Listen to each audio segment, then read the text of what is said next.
જે સવારનું વાતાવરણ ધુમ્મસવાળું હતું ને ઠંડીમાં પંખીડાઓ કરે કિલો. આયુષના પપ્પાને કાઢી દીધા મોજા અને ટોપા ગરમ ગરમ કે ઠંડીમાં જવાનું હોય કારખાને કામે. અને આયુષ લાવ્યા સવારમાં બબલા અને અમારી શેરીમાં જો ટ્રાફિક થઈ ગઈ ઘેટા બકરા અને માણસોની. અને સવારનું બધું કામ કરીને નાહી ધોઈને મસ્ત તૈયાર થઈ ગયા અને કપડાં ધોવાના હતા. આજે બુધવાર હતા એટલે યુનિફોર્મ અને બધાય કપડાં ધોઈ નાખ્યા. પછી હું વિચારતી હતી કે શેનું શાક બનાવું.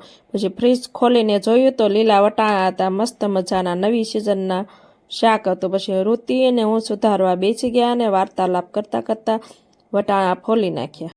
આયુષનું બિસ્કીટ ને બબલો લઈને ખીજવાડે ને બેન તો મસ્તીમાં આવી ગયા. પછી હું લસણ ફોલવા બેસી ગઈ અને લસણ ફોલી અને મરચું ખાંડવાનું હતું. પછી મેં ખાણીમાં લસણ નાખી દીધું અને મરચું નાખી દીધું અને દસ્તા વડે મસ્ત મજાનું ખાંડી નાખ્યું.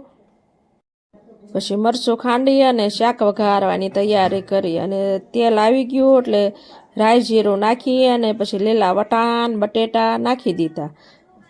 અને નવી સિઝનના વટાણાનું શાક કોને કોને ખાધું?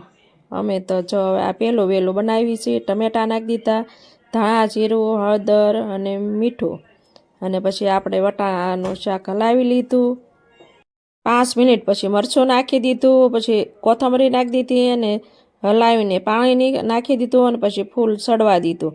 પછી આપણે એને આયુષને અને ઋતિને તો વટાણાનું શાક બહુ ભાવે.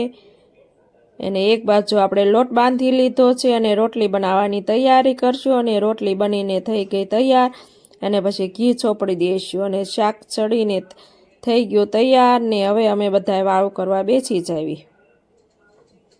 હમણાં તો શાકભાજી બહુ મોંઘા થઈ ગયા છે અને શાકભાજી કાંઈ નવીન આવતા નહોતા અને આ સિઝનની નવી સિઝનના વટાણા આવી ગયા.